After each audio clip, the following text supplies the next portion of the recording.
¿Qué tal? ¿Cómo están? Muy buenas tardes, bienvenidos otro día más a Vigo a Debate, aquí en Localia Vigo. Muy centrados hoy en la que seguramente ha sido pues, la noticia más importante de las últimas semanas, también esta misma semana, la anulación del Plan General por parte del Tribunal Supremo a través de una sentencia que la verdad no dejaba mucho lugar a dudas, pero que al mismo tiempo pues, ha generado muchas dudas también, muchas dudas entre los ciudadanos, entre los empresarios, entre todas aquellas personas implicadas en el crecimiento de la ciudad, que ahora se ve en entredicho, se ve con muchas interrogantes sobre cuál es el futuro de algunos proyectos claves en la ciudad. Por ejemplo, se ha hablado de Ciudad de la Justicia, de la factoría de Citroën y el polígono de Balaídos, que necesita de esa ampliación que estaba prevista en el Plan General para poder asumir la fabricación de las nuevas furgonetas de Citroën, las K9, también el futuro de la estación del AVE y también ese proyecto de estación intermodal que también queda un poco en suspenso. Bueno, muchas cosas, muchos temas que teníamos preparados y que parece que con el repunte de la economía, pues parece que ya por fin veíamos algo de luz al final del túnel para poder sacarlos adelante y que ahora de nuevo vuelven a quedar, digamos, en entredicho. Ha sido la denuncia de un colectivo de vecinos de Vigo la que ha hecho que este plan general, que todos estos proyectos pues, se hayan quedado en el aire. Nada más conocerse la sentencia, comparecían en rueda de prensa ellos y sus abogados para explicarnos por qué habían hecho esa denuncia y qué era lo que entendían que ganaba la ciudad con esta nueva situación. El Plan General del 2008, este que ven en imágenes, seguirá siendo en lo esencial el planeamiento urbanístico de Vigo. Esa es al menos la intención del Gobierno municipal, que este próximo jueves arranca la tramitación del nuevo documento de acuerdo con la sentencia del Tribunal Supremo. Arrancamos con la tramitación del nuevo Plan de Ordenación Municipal de Vigo de forma inmediata.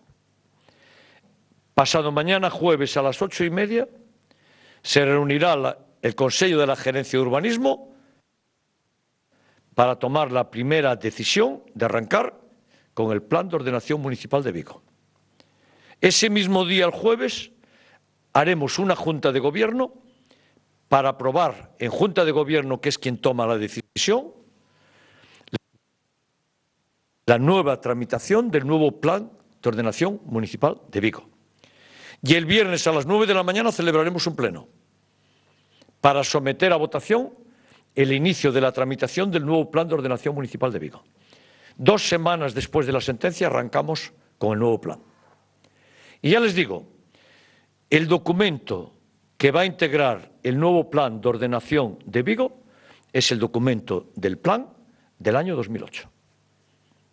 Ya está elaborado, ya está hecho, ya lo tenemos. Le haremos las modificaciones que marcan las sentencias que hubo, que son modificaciones técnicas y que se hacen de forma inmediata, se adaptará a la legislación vigente, porque hubo cambios legislativos, y por tanto el documento ya está elaborado. Algún cambio técnico menor, por tanto, pero el documento ya está elaborado. Y eso nos ahorra al menos 3 años. Por cierto, que Caballero ha criticado también el rechazo de la Xunta a declarar la supramunicipalidad de los proyectos de la estación intermodal, la Ciudad de la Justicia, así como las ampliaciones de Balaídos y del Parque Tecnológico de Valladares. Si la Xunta no quiere, lo haremos nosotros por las vías municipales. Será más lento, pero lo haremos. Pero miren, nosotros tuvimos una anulación de Plan de Ordenación Municipal por culpa de la Xunta de Galicia, como institución. El responsable de la anulación fue la Xunta de Galicia. Y la sentencia del Supremo es en contra de un acto administrativo de la Xunta de Galicia. Pues lo vamos a resolver nosotros. Y ha acusado a la Xunta de ejercer la cooperación institucional solo de boquilla. Pues eso es lo que ocurría en las últimas horas, después de mucho debate sobre cuál debía de ser la solución que se debería de adoptar. El Concello de Vigo decidía dar un paso adelante. Todavía siguen muchos frentes abiertos, muchas decisiones que tomar, pero en principio nos quedamos con esa primera decisión que ha tomado el Ayuntamiento, tramitar o retramitar, mejor dicho, el Plan General tal y como estaba en el 2008, eso sí, con las adaptaciones bueno, oportunas. Se ha aprobado pues algunas leyes desde entonces a las que obligarán a adaptar determinados ámbitos seguramente. También ha habido algunas sentencias que ha hecho que se hiciesen modificaciones puntuales. Hablaba de pequeñas cuestiones técnicas el alcalde.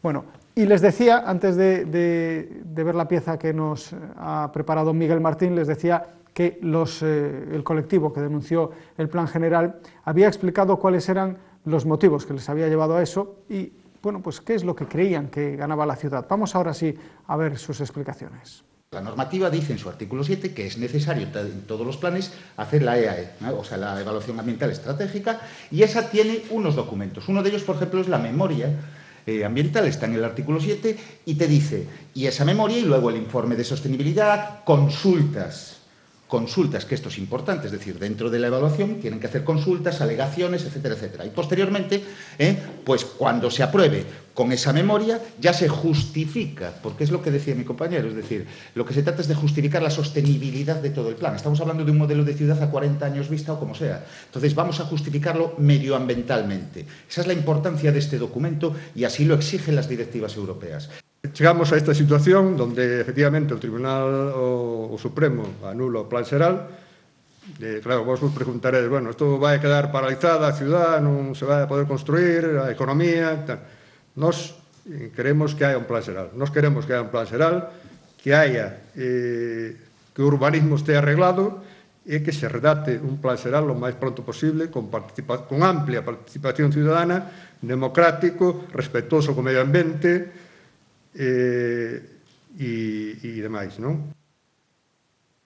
Bueno, pues decían ese colectivo, desde ese colectivo denunciante, que lo que quieren es un nuevo plan general. Entendemos que distinto, si no, pues no tendría mucho sentido tampoco que se denunciase el que ya existía. Sin embargo, el Concello ha optado por volver a tramitar el mismo, que la Xunta de Galicia tenga que solicitar ese informe sobre las afecciones medioambientales. Bueno, toda esta situación, como decíamos, ha generado pues, determinadas dudas, algunas cuestiones, ha dejado en el aire muchos proyectos clave para la ciudad, algunos muy importantes, como decíamos, Ciudad de la Justicia, la estación, pero otros también seguramente mucho menos importante, por lo menos a nivel de ciudad, pero seguro que para muchos usuarios que a lo mejor tenían una parcela en la que pensaban construir pues, una vivienda, o los promotores inmobiliarios que pensaban construir una promoción, ahora que por fin parece que empieza a fluir algo el crédito. Todo esto también queda en suspenso, queda en el aire, y entonces pues estos son los temas que vamos a tratar hoy en esta mesa, aquí en Localia Vigo, y para hablar sobre todo esto, bueno, pues nos acompaña Antonio Dávila, que es el presidente del Colegio Oficial de Arquitectos de Galicia, con su sede aquí en Vigo. ¿Qué tal, Antonio? ¿Cómo estás? Hola. Bueno, oye, ¿qué situación nos deja todo esto? Porque daba yo algunas pinceladas sobre esos grandes proyectos de la ciudad que quedan en el aire, pero también es verdad, y me imagino que vosotros lo sabréis mejor que nadie, esos pequeños proyectos casi individuales, ¿no?, que también quedan en el aire, ¿no? Sí, de hecho, lo que no nos quedamos son los de planeamiento. Es decir, el plan del 93, que es el que estará vigente a partir de ahora, claro. Está en vigor ahora mismo. Bueno, la sentencia todavía tiene que... ¿Todavía tiene recorrido? ¿Sí? No, el Concello ha pedido una rectificación de una fecha y hay un plazo muy corto de días del Supremo para resolverlo. Eso no quiere decir que la sentencia no sea firme, no tiene nada que ver, pero bueno, digamos que se ganan unos días para hacer efectiva la sentencia. Como decía, nos quedamos con el plan del 93, que es un plan que va a permitir, salvo en algunas zonas donde el Concello está estudiando, por lo que nos han comunicado, cómo le afecta sobre todo la LASGA y todas las modificaciones que tuvo desde el 2002, sobre todo la del 2010, que trataba del tema de núcleos rurales. Toda esa fase de transitoriedad que tiene la ley, se está estudiando a ver cómo le afecta al plan del 93. Pero no solo eso, es decir, acompañando al plan del 93, tenemos el PERE de Bouzas, que está vigente, o sea, es un ámbito en el que se puede edificar, solicitar licencias. El PEPI de Cascobello también es un ámbito al que no le afecta esta suspensión de licencias.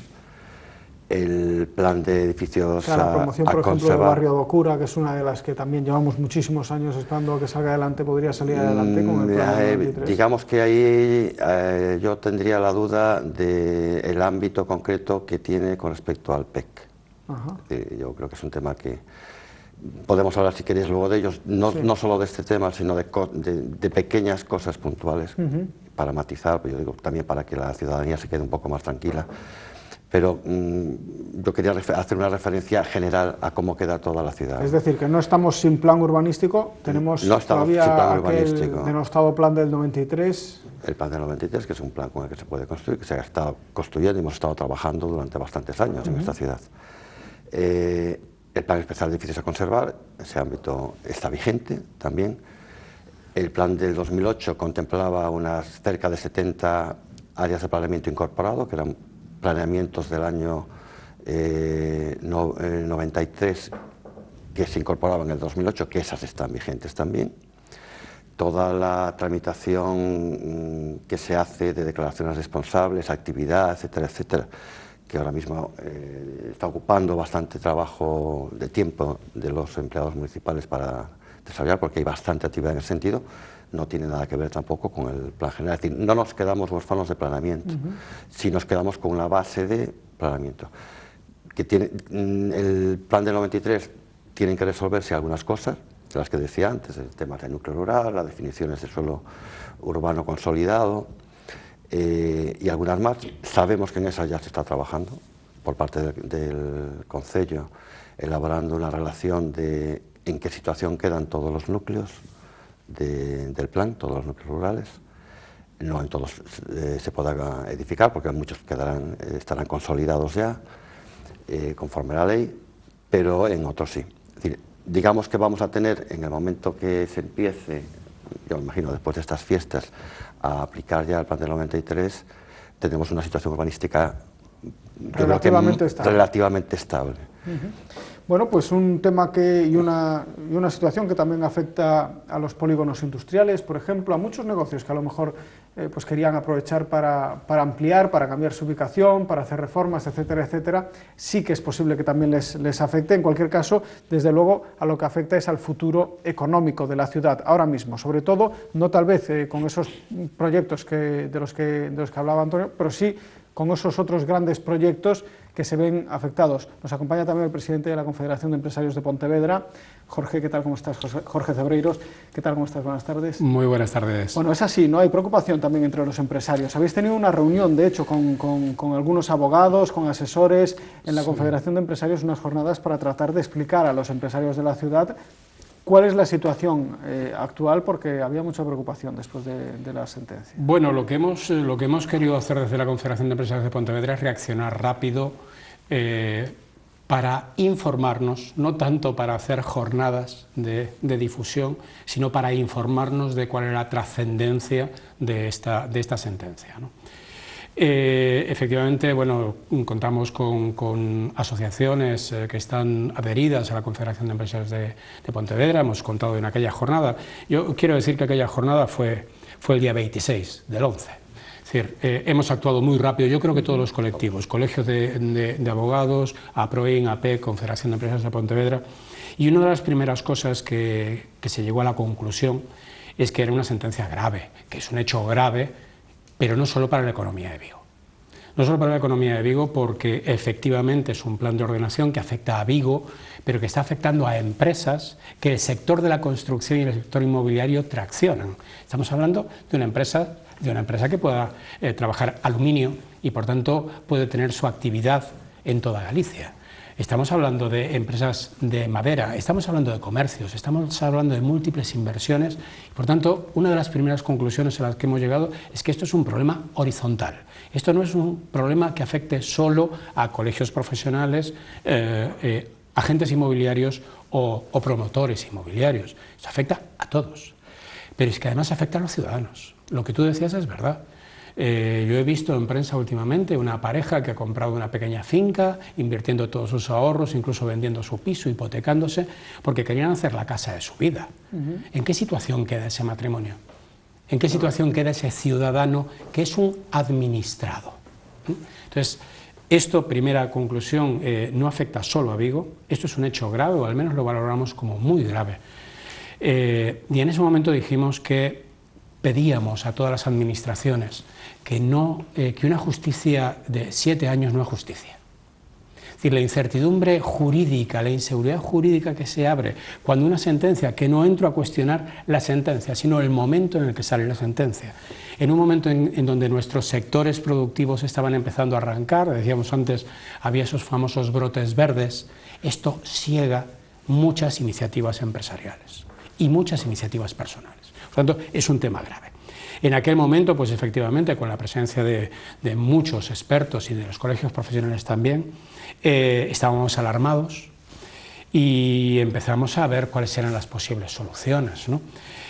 Tenemos que decir que, con lo que ha dicho además Antonio, quedó perfectamente claro que, digamos que la preocupación fue, siendo grave, el hecho de más a menos.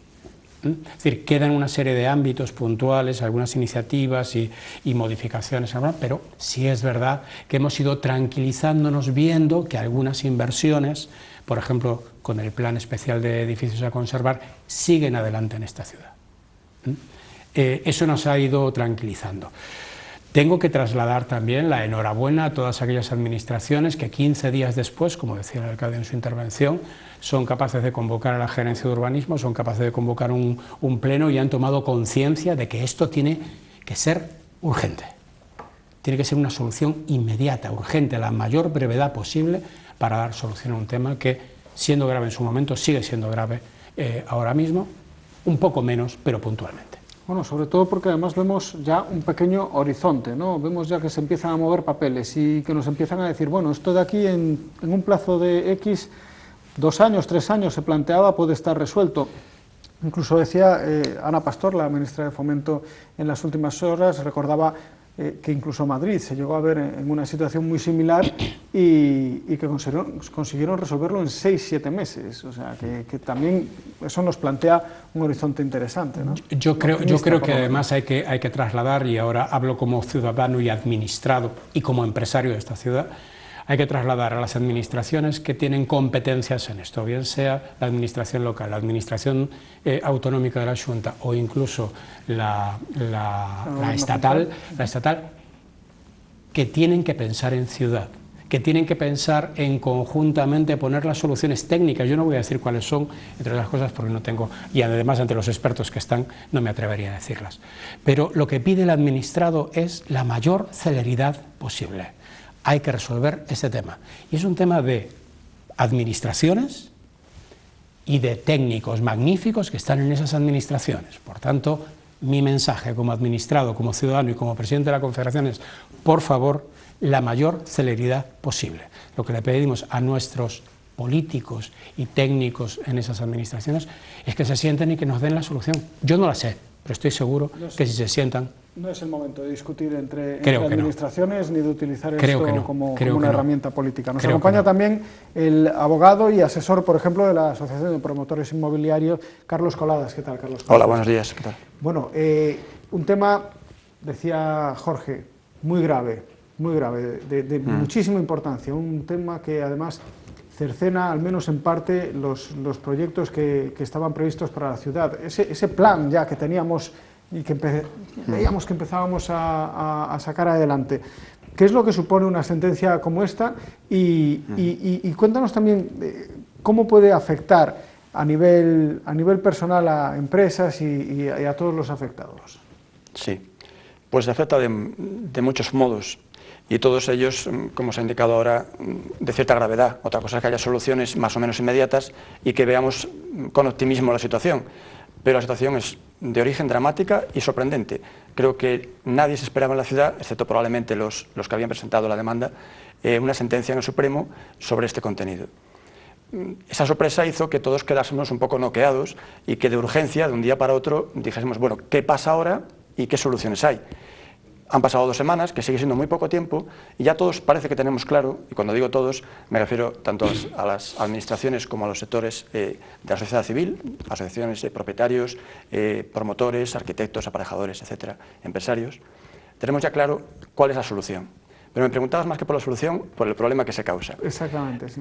Bueno, Como bien dijo Antonio, la anulación de un plan no supone que nos quedemos sin plan, puesto que el del 93, con todos sus defectos, tiene la virtud de que nunca fue anulado en su totalidad. Es verdad que tuvo una cascada tuvo muchísimas sentencias en contra, efectivamente, ninguna a la totalidad, claro, pero sí muchas pero ha sido una ventaja que no la tuviera. Que daban, de hecho, recordamos todos que en aquel momento, en aquellos años, esos 9 años creo que fueron en los que se postergó toda la tramitación del plan del 2008, sí, 8, creo que fueron 8 o 9 años, se hablaba siempre de la importancia que tenía el plan ahora llamado el 2008, sobre todo porque dotaría de seguridad jurídica al urbanismo de Vigo, que en aquel momento todo el mundo coincidía, todos los agentes coincidíamos en que no tenía seguridad jurídica. Sí. Bueno, pues con lo que nos hemos encontrado, ¿no? Efectivamente, el plan del 93 era necesario cambiarlo, de ahí los intentos en el 95 con Manuel Pérez y en el 2000, hasta el 2008 que se aprueba, efectivamente pasan 8 años, julio 2009, 9 años, era necesario, era imprescindible. Pero digo que, bueno, viéndolo con optimismo,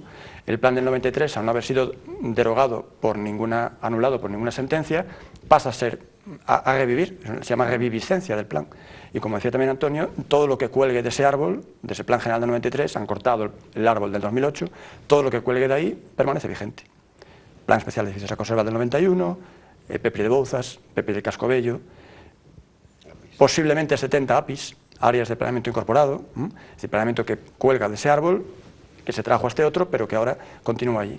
Bueno, habrá que hacer algún cambio y ASA 1 también habrá sufrido alguna incidencia judicial seguramente. Carlos, por lo tanto, bueno, la situación es mala, pero aprovechemos lo que hay. Claro.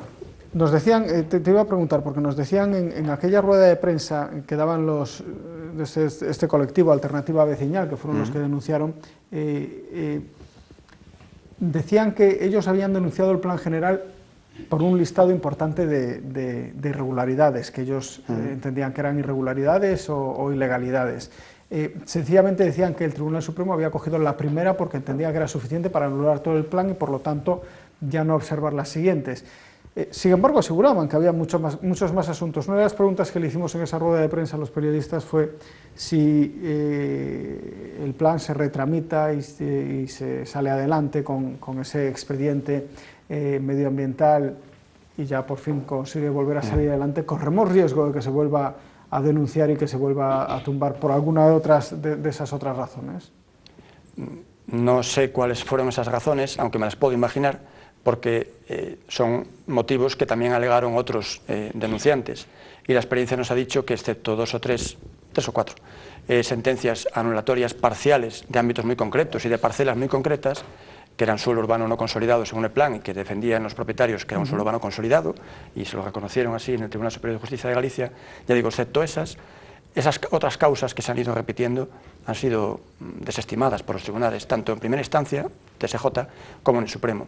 Por lo tanto, bueno, yo no voy a anticipar lo que puede suceder, claro, pero si se hacen bien las cosas no tiene por qué suceder. No tiene por qué ocurrir. Quiero añadir con esto, sin embargo, que fijaros qué riesgo entraña en un plan general.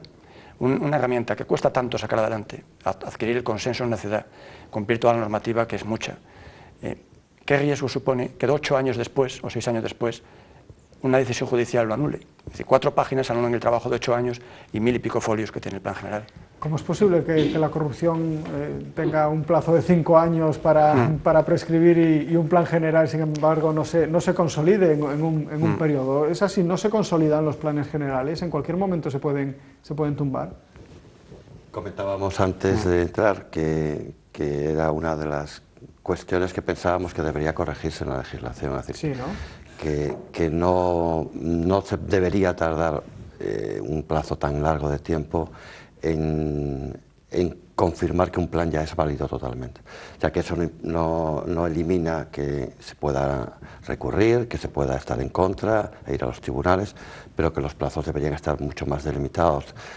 Esperar 6 años a que el Supremo diga que este plan está vigente o no, parece un sinsentido, claro, ¿no? Entonces yo creo que habría, y imagino que esta es una iniciativa que tiene que correr por parte de los políticos, que instrumentalizar métodos para que en los plazos de resolución de recursos de un plan sean pues, 1 año, 6 meses, o sea, un plazo razonable para que se fallen. pues incorporando, no sé, una sección especial, el juzgado necesario. Están justitos ahora mismo en el Consejo General del Poder Judicial de secciones especiales. Jaime, ten en cuenta que eso no es un problema que nos haya pasado aquí en Vigo, es un problema que es generalizado. Ha ocurrido, aquí en Galicia ha ocurrido en Teo, aquí en Galicia y en toda España. Y en toda España. Planes, ¿no?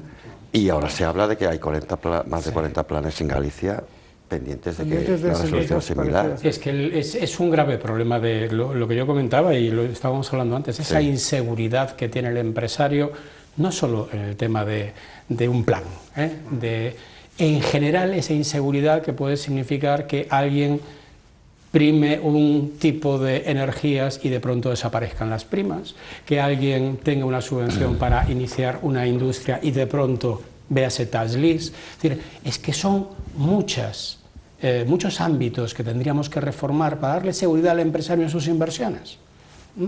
Entonces, que por lo menos sepamos que las reglas del juego son las que están escritas y que nadie cambie las rayas del campo cuando la partida ya se inicia. A mí me sorprende, y soy absolutamente respetuoso con la sentencia, como no podía ser de otra forma, pero me sorprende mucho la gravedad que tiene esto, que alguien no haya evaluado la gravedad frente a la anulación de un plan por un trámite administrativo de tremenda importancia, no lo dudo, como es una evaluación ambiental. No existe la posibilidad, y a lo mejor, Carlos... ¿Por qué la nulidad exactamente, absoluta y no decir, señores, ha faltado un trámite, háganlo ustedes y evaluemos el fondo del plan? Estudiemos lo que dice ese... Podríamos discutir que el Superior de Galicia ha validado. Lo ha validado. Ha validado eso. Y que el Supremo solo tiene que entrar en defectos de forma, ¿no? Claro. Yo creo que la sentencia entra un poco más que en defectos de forma, es una opinión personal. Sí. Y como dice Jorge, tampoco voy a discutir la sentencia, es válida, y ahí está. Pero el daño que ocasiona para la ciudad en estos momentos es muy grave. Un poco por lo que él decía, el colectivo de arquitectos está sufriéndolo igualmente, o sea, 6 años... Desde el 2008, 7 años de crisis sin tener trabajo y de repente cuando empiezas a tenerlo, resulta que te vuelves a quedar sin. Pero se puede a lo mejor incluso hacer una paralización cautelar durante el tiempo que yo creo que se podía haber buscado una solución. Tiene que haber fórmulas y formas, pero tal como ha salido la sentencia no se puede. No se puede. Yo ahí, si queréis, hago una apreciación. Los jueces se deben a lo que solicitan las partes. Es decir, nunca pueden dar más de lo que se pide, siempre te pueden dar lo que pides o menos, ¿no? Pero siempre lo que se está pidiendo. El solicitante de esta alternativa vecinal, en este caso, solicita la nulidad del plan y en base a unos motivos, en los cuales, como hemos visto, les ha bastado el primero para no tener que entrar a valorar los siguientes. Por lo tanto, lo que pide es la nulidad. Si existe el defecto, existe la causa y, por lo tanto, no le queda más remedio que declarar la nulidad. Cuestión distinta hubiera sido que el demandante hubiera solicitado algo más parcial. Por ejemplo, que provisionalmente se suspenda, que se incorpore este documento que falta. Si hubiera pedido eso, el juez se hubiera ceñido a lo que ha pedido. Pero si le pide la nulidad y hay causa legal, es la legislación la que manda. El juez no puede apartarse de como una leyes. falta dentro del área. Si es falta, tiene que ser tarjeta roja, ¿no? Claro. Pero quiero entender que eso era lo mismo que se pedía en el TSJ. Claro, pero es que... Y sin embargo, yo, sin entrar, y sabéis que no soy experto en esto, pero sin entrar en el fondo, veo que hay 2 criterios diferentes dependiendo del tribunal que lo evalúa. El efecto, ¿no? El efecto es el mismo, la nulidad. El TSJ no entra en el efecto porque considera que no existe la causa. Considera que la inviabilidad está bien planteada. Y el Tribunal Supremo dice, no, la inviabilidad no era tal porque no había urgencia, porque ustedes tardaron 2 años en decidirse. Bien, podemos discutir si es acertado o no ese criterio, pero una vez que ellos consideran que no había inviabilidad, la consecuencia es la que establece la ley. Y además, curiosamente, en este caso está de acuerdo el TSJ, está de acuerdo la Administración que plantea el documento, la que se lo corrige, la que le dice que, la Junta de Galicia, que le dice que sí, que es válida ese procedimiento. Claro. Antonio, perdóname un segundo, vamos a hacer una pausa para ir a publicidad, que me están avisando desde realización, y enseguida volvemos.